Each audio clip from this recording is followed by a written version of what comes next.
मैं यही बोलना चाह रही हूँ आपको कि सारे लोग सोच रहे हैं कि इतना बड़ा पैकेज है, एक एक दिन करके भले ही पिटारा खुल रहा है, लेकिन सबका नंबर बारी बारी से आ ही जाएगा। आप देखिए, माननीय निर्मला सीतारमण जी, हमारी वित्त मंत्री ने कैसे बहुत ही अच्छी तरीके से एक एक वर्ग की चिंता की है। कल जैसे विशेष करके हमारे छोटे और लघु उद्योग एमएसएमई के ऊपर ज़्यादा फोकस रखा। ऑफ कोर्स उसके साथ कई सारी और अनाउंसमेंट्स करके लगभग 15-20 अनाउंसमेंट करी। आज एक अलग वर्ग के लिए, किसानों के लिए, प्रवासी मजदूरों के लिए, मध्यम वर्ग में जो नया घर खरीदना चाहते हैं उनके लिए, जो हमारी फिशरीज में जो मछुआरे काम करते हैं उनके लिए, जो छोटे लघु काम बहुत छोटा लोन लेते हैं, शिशु लोन लेते हैं, मुद्रा योजना के तहत 50,000 रुपये तक, हमारे स्ट्रीट वेंडर्स हैं या बहुत छोटे काम में लगे हैं, उनके लिए चिंता। तो मैं समझता हूँ माननीय प्रधानमंत्री नरेंद्र मोदी जी की जो आंख है वो देश के 130 करोड़ लोगों पे नियंत्रण बनी हुई है और हर एक वर्ग की चिंता करना उनकी विशेषता है। तो एक एक करके हर वर्ग को कैसे कुछ ना कुछ सहायता सहयोग मिले इस कठिन परिस्थिति में, और कैसे जल्द से जल्द अर्थव्यवस्था भी खड़ी हो जाए, लोग अपने अपने काम में फिर लौटे और लोगों का जीवन स्तर कैसे सुधरे। अब एक उदाहरण मैं आपके समक्ष रखता हूँ। प्रवासी मजदूरों की घर की, उनके रहने की चिंता आज तक इस देश में कभी नहीं की गई है। इस बार पहली बार सस्ते मकान बने और वो कम किराए पे प्रवासी मजदूरों के लिए उपलब्ध कराए जाएं। ये अपने आप में एक बहुत नई सोच इस पैकेज में माननीय निर्मला सीतारमण जी ने देश के समक्ष रखी है। इसी प्रकार से अलग अलग योजनाएं जिससे ब्याज में कुछ छूट मिले या अलग अलग लोगों को सरलता से लोन मिले, ऐसे अन्य योजनाओं से मैं समझता हूँ करोड़ों लोगों तक पहुंचने की आज की घोषणाओं में वित्त मंत्री जी ने अच्छा सफल प्रयास किया है।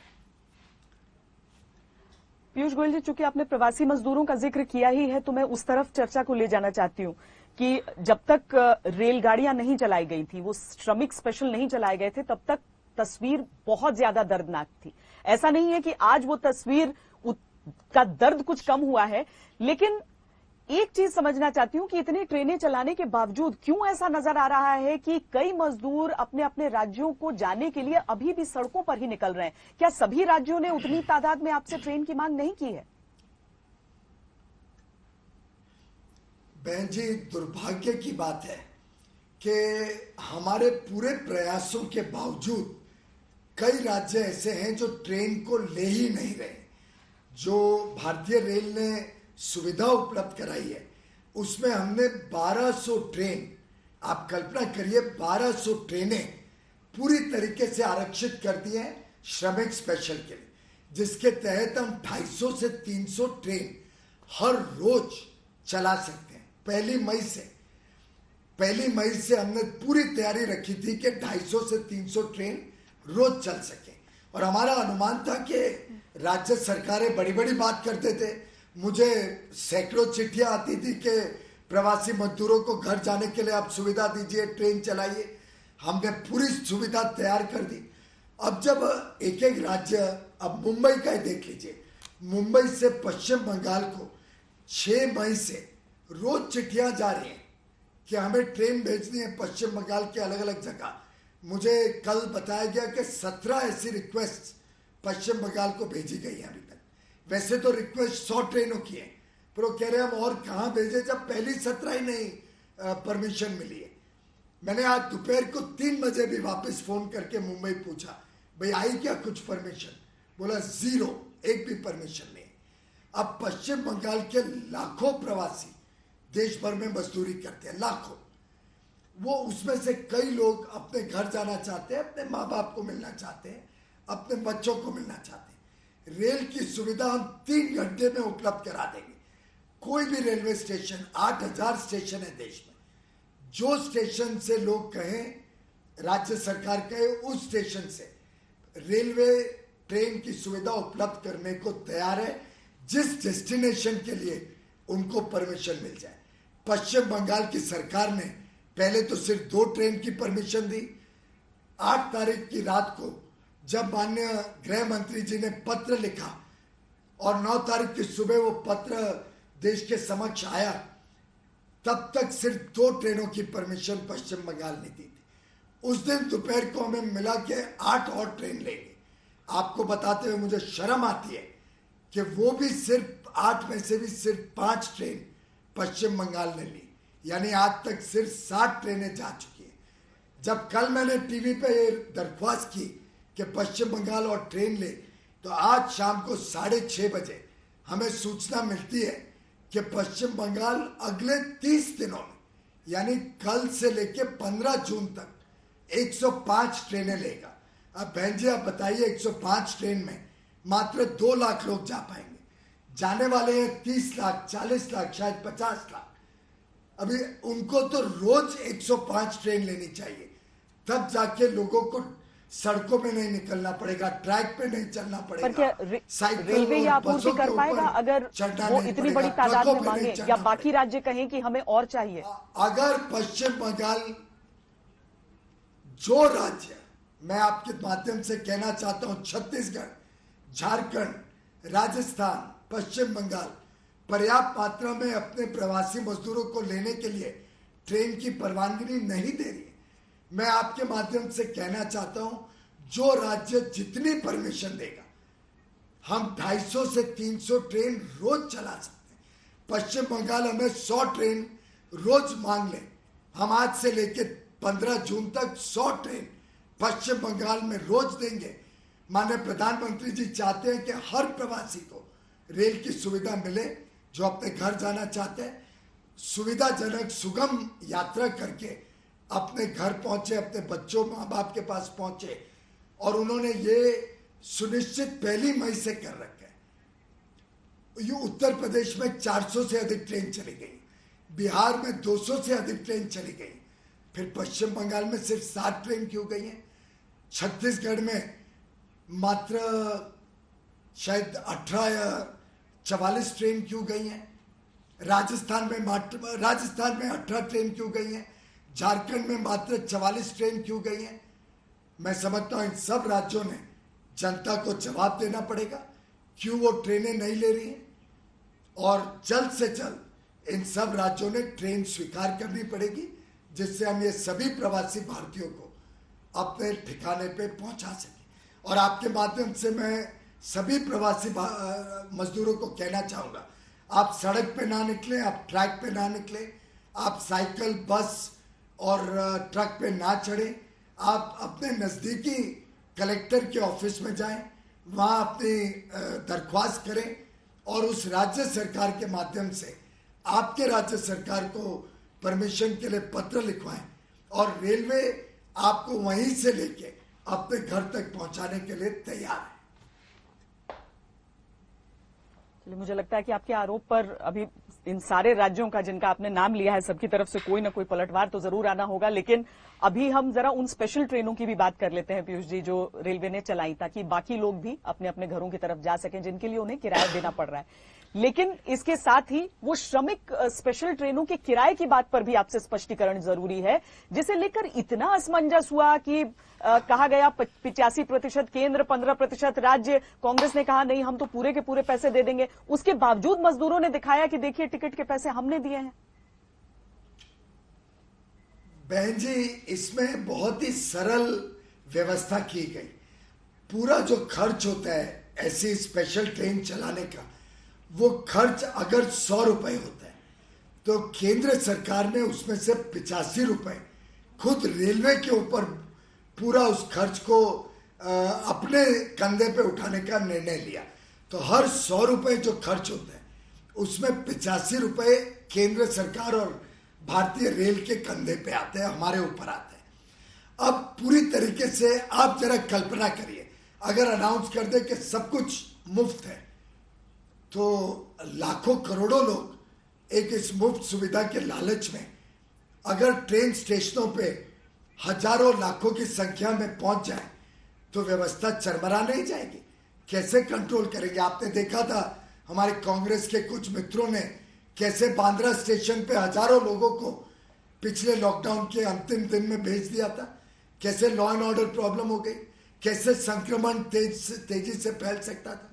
इसलिए हमने मात्र 15% स्टेट गवर्नमेंट से लिया। हमने कोई प्रवासी मजदूर को एक भी टिकट नहीं भेजा। हमने स्टेट गवर्नमेंट को कहा हम आपको टिकट दे देंगे पूरी ट्रेन के और आपसे पैसा ले लेंगे। अब आप वो पैसा खुद दें, आप वो पैसा जिस राज्य में लोगों को भेज रहे हैं उनसे कलेक्ट करके हमें दें, या आप मजदूरों से कलेक्ट करें, ये आपके ऊपर निर्भर करता है। कुछ राज्यों ने स्वयं से कहा कि हम पैसा देंगे, तो उन राज्यों ने खुद दे दिया। कुछ राज्यों ने कहा कि जब पैसेंजर हमारे राज्य में आ जाएगा तो हम चाहते हैं कि वो क्वारंटाइन हो, वो टेस्ट हो, उसके बाद हम उसको पैसा वापस लौटा देंगे। जैसे बिहार ने कहा जब पैसेंजर आ जाएगा हम 500 रुपये किराए के अतिरिक्त देंगे, पर उससे क्वारंटाइन वगैरह की सुविधा सुनिश्चित कर पाएंगे। नहीं तो संक्रमण रोकने के लिए उनके पास कोई साधन नहीं। उड़ीसा सरकार ने तो 2000 रुपए दिए हर ऐसे प्रवासी मजदूर को जो वहां पे गया। उत्तर प्रदेश सरकार ने 1000 रुपए दिए और साथ में 1000 रुपए तक के वस्तुओं का किट दिया, जिसमें राशन है, तेल है, अलग अलग प्रकार की वस्तु दी। तो मैं समझता हूं कुछ राज्यों ने मुफ्त कर दिया, कुछ राज्यों ने इसको नियंत्रण रखने के लिए कहा कि जब मजदूर हमारे यहाँ आ जाए, क्वारंटाइन और टेस्टिंग हो जाए, उसके बाद हम पैसा लौटा के उनको उनके घर सुनिश्चित पहुंचा देंगे। तो मैं समझता हूं बहुत अच्छी व्यवस्था बनाई गई। कुछ विपक्षी दलों ने और शायद कुछ मीडिया के लोगों ने मैं उसको ठीक से या तो समझा नहीं या उसमें एक कंट्रोवर्सी क्रिएट करने की कोशिश की। बहुत दुर्भाग्यपूर्ण है कि एक अच्छी सस्टेनेबल व्यवस्था, एक अच्छी व्यवस्था जो कंट्रोल कर सके कि स्टेशनों पे भीड़ नहीं आ जाए, संक्रमण ना फैले। और आपने देखा कि 800 से अधिक ट्रेन गई, किधर मारामारी नहीं हुई, किधर भीड़ भड़कम नहीं हुई, किधर अव्यवस्था नहीं हुई। व्यवस्थित तरीके से 800 से अधिक ट्रेन गई है, अपने अपने ठिकाने पे पहुंची है। और या तो भेजने वाली सरकार या जहां पे पहुंचे उस सरकार ने मात्र 15% जो उनका शेयर था वो दिया। अगर मजदूरों को कुछ देना भी पड़ा टिकट के लिए तो उनको पहुंचने के बाद वो पैसा लौटाया गया। और ये स्पेशल ट्रेनों में जो एक नई चीज दिखी वो तरीका नया ट्रैवल करने का, यानी कि एक तो कम ही ऐसा हुआ, कम ही क्या कहें, कभी नहीं देखा ऐसा कि रेलवे स्टेशन पर लोग एक दूसरे से दूरी बनाकर खड़े हों, भीतर जाने के बाद बेडिंग वगैरह नहीं। तो ये हम क्या समझे कि नई व्यवस्था की शुरुआत हो चुकी है अब कोरोना के इस संक्रमण काल में। और जैसा कि WHO कहता है कि ये शायद इस वायरस के साथ हमें जीना सीखना होगा, तो हम ये समझें कि अब आगे से सफर जब भी होगा, पूरी तरह लॉकडाउन खुलने के बाद भी, वो इसी तरह से संभव हो पाएगा। बहन जी, आपकी बात एकदम सही है। अब पूरी दुनिया को एक नए अंदाज में यात्रा करनी पड़ेगी, चाहे वो हवाई जहाज हो, चाहे ट्रेन हो, चाहे बस हो, या हम टैक्सी में बैठे। आज मुझे लगता है पूरे विश्व ने स्वीकार कर लिया है कि ये जो कोविड-19 की जो बहुत गंभीर महामारी की समस्या है, इसको अगर हमें सही माने में लड़ना है, जब तक इसका कोई वैक्सीन नहीं निकले, जब तक इसका कोई ट्रीटमेंट नहीं आए, और जिसको वर्षों लग सकते हैं, और वैक्सीन बनने के बाद, टेस्टिंग होने के बाद, और टेस्टिंग के भी कई स्टेज होते हैं। मैं आपके ही चैनल पे देख रहा था, आप अलग अलग बता रहे थे कैसे कई स्टेजों के बाद वैक्सीन या क्योर बनते हैं। तो अब काफी समय तक विश्व में यात्रा का तरीका बदलेगा और भारतीय रेल को भी उस नए बदले हुए तरीके से चलना होगा। उदाहरण के लिए अब हम बेडरोल नहीं दे पाएंगे, अब हमें बिस्तर देना, चद्दर देना, तकिया देना, कंबल देना महामारी के रहते, महामारी के डर के रहते असंभव होगा। इसी प्रकार से गर्म खाना आगे चल के शायद बड़ा मुश्किल होगा, क्योंकि उससे संक्रमण फैलने की संभावना बढ़ जाएगी। तो अलग अलग तौर तरीके आगे विश्व को स्वीकार करने पड़ेंगे और भारत की यात्रा में भी नए तौर तरीके आपको देखने को मिलेंगे। जी, लग रहा है ये आपकी बातों को सुनकर लोग तैयारी कर लें कि भविष्य में यात्रा कैसे करेंगे। ट्रेनों को जैसे बचपन से देखते आए थे, उससे अब एक बहुत अलग दुनिया यहाँ पर आ चुकी है। लेकिन पीयूष जी, जिस तरह से प्रधानमंत्री ने भी आत्मनिर्भरता की बात की, स्वदेशी की बात मैंने की। तो बचपन में, बहन जी, एक ही मिनट, मैंने बचपन में जितनी ट्रेन की यात्रा की है, हम अपना बेडरोल लेके जाया करते थे, आपको याद होगा। जी, बेडिंग उस समय अपने लेकर घर आते थे, से और मतलब आप भोजन, कह रहे हैं कि स्वादिष्ट दोबारा। भोजन, जी जी, भोजन और बेडिंग घर से लेकर निकला करते थे। अब अच्छा याद दिलाया आपने कि अब दोबारा उसकी व्यवस्था अब शुरू करनी होगी, दोबारा उन बेडिंग रोल्स को ढूंढना पड़ेगा। लेकिन ये जो स्वदेशी और आत्मनिर्भरता की बात प्रधानमंत्री नरेंद्र मोदी ने की है, आज जिस दौर में हम रह रहे हैं वो एक ग्लोबलाइजेशन का दौर, क्या कोई विरोधाभास हम देखें स्वदेशी और ग्लोबलाइजेशन के बीच, या फिर वो भी एक नई दुनिया की शुरुआत हो रही है?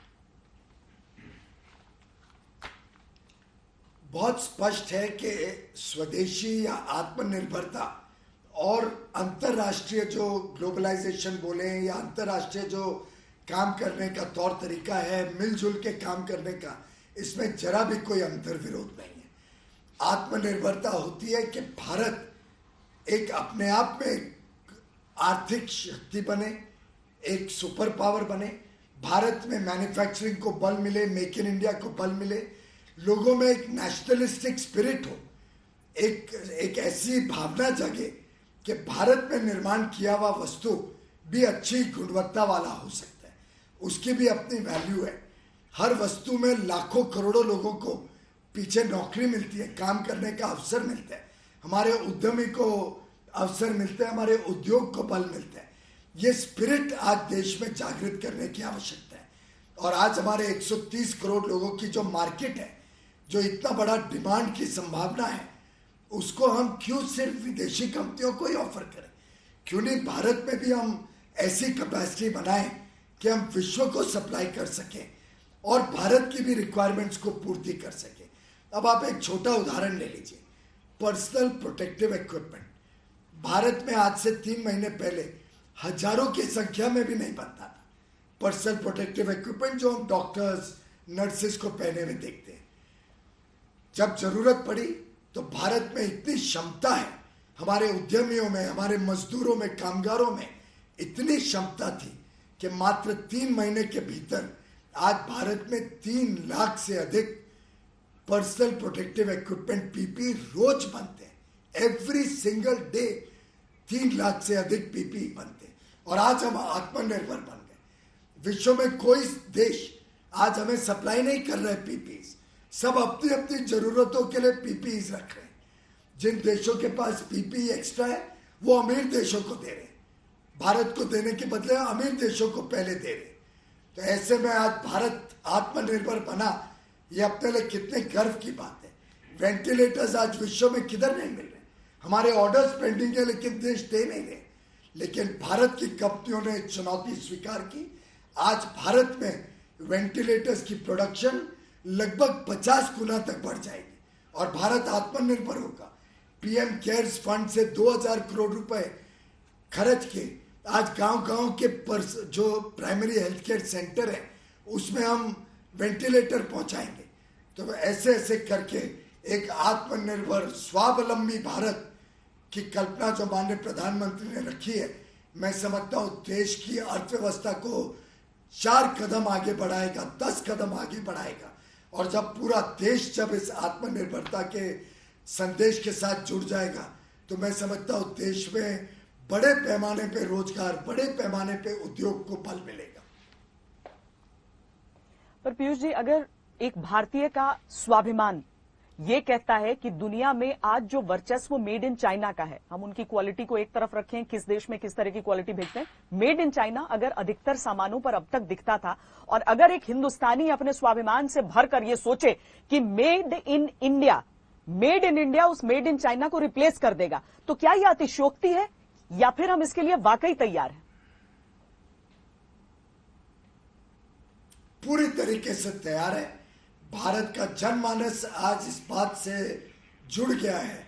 माननीय प्रधानमंत्री नरेंद्र मोदी जी के ऐलान को भारत के हर 130 करोड़ देशवासी ने अपने दिल में बिठा लिया है।